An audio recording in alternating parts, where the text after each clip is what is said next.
আজকে আমি তোমাদেরকে দেখাবো কিভাবে তোমরা জারক বিজারক জারণ বিজারণ এই কঠিন টপিকসগুলো ইজিলি মনে রাখতে পারো অথবা শিখতে পারো, কারণ এই টপিকসগুলোর অনেকেরই সমস্যা হয়। চলো শুরু করি। জারক এবং বিজারক। জারক হচ্ছে যার বিজারণ ধর্ম রয়েছে, আর বিজারক মানে হচ্ছে যার জারণ ধর্ম রয়েছে। এবার চলো বলি জারণ মানে কি। জারণ মানে হচ্ছে সারণ, আর বিজারণ মানে হচ্ছে গ্রহণ। কি গ্রহণ অথবা কি সারণ? ইলেকট্রন গ্রহণ অথবা ইলেকট্রন সারণ। তো জারণ যেহেতু ইলেকট্রন ছাড়তে পারে, তার মানে কি সে বিজারক, অর্থাৎ বিজারকেরই তো জারণ ধর্ম থাকবে আর জারকের বিজারণ ধর্ম থাকবে।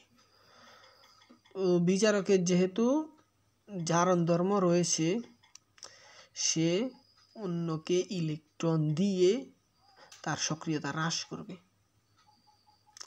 অর্থাৎ অন্যকে বিজারণ ঘটাবে, নিজে জারিত হবে। কারণ আমি প্রথমে বলেছিলাম বিজারক মানে কি, যার জারণ ধর্ম রয়েছে, আর জারণ মানে কি ইলেকট্রন ছাড়ন। তো ইলেকট্রন ছাড়ন মানে কি ইলেকট্রন সে ছাড়লে অন্য কেউ গ্রহণ করবে, অর্থাৎ বিজারক মানে অন্যকে বিজারিত করে বা অন্যকে বিজারণ ঘটায়, নিজে জারণ হয়। ঠিক আছে। আর জারণ জারক জারক হচ্ছে যে নিজে বিজারণ হয়, অন্যকে জারিত করে। জারক কি? যে নিজে বিজারণ হয়, অন্যকে জারিত করে। তার মানে জারকের বিজারণ ধর্ম রয়েছে। আর বিজারণ ধর্ম তো আমি বলেছিলাম প্রথমেই, বিজারণ মানে হচ্ছে গ্রহণ করা। তার মানে জারকে ইলেকট্রন গ্রহণ করে, ইলেকট্রন গ্রহণ করে নিজে বিজারণ হয় এবং অন্যকে জারিত করে। আশা করি তোমরা এই ভিডিওটা অনেকবার দেখলে বুঝতে পারবে।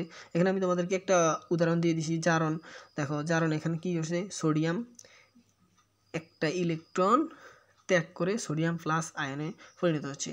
তার মানে সোডিয়াম প্লাস আয়নে পরিণত হচ্ছে একটা ইলেকট্রন দিয়ে। তার মানে তার কি হয়েছে, তার জারণ হয়েছে। মানে আমি তো প্রথমে বলেছিলাম জারণ মানে সারণ, সে একটা ইলেকট্রন দিয়ে সোডিয়াম প্লাস আয়নে পরিণত হচ্ছে, তার মানে তার জারণ হয়েছে। আর যার জারণ হয় সে কি বিজারক। উল্টা এভাবে মনে রাখতে পারো, যার জারণ হয় সে বিজারক। আবার আয়রন 2+ আয়ন দেখো, আয়রন 2+ আয়ন একটা ইলেকট্রন দিয়ে আয়রন 3+ আয়নে পরিণত হয়েছে, মানে সে একটা ইলেকট্রন দিয়ে বিজারকে পরিণত হয়েছে।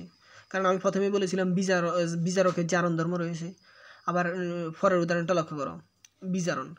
বিজারণ মানে কি ইলেকট্রন গ্রহণ, কারণ এটা আমি প্রথমে বলেছিলাম বিজারণ মানে ইলেকট্রন গ্রহণ। আর বিজারণ ধর্ম কার রয়েছে? জারকের রয়েছে। তার মানে জারকের বিজারণ ধর্ম রয়েছে। তাহলে যে ক্লোরিন 2টা ইলেকট্রন গ্রহণ করে ক্লোরিন মাইনাস আয়নে পরিণত হয়েছে, তার বিজারণ ঘটেছে। তাহলে বিজারণ যার ঘটেছে সে কি জারক।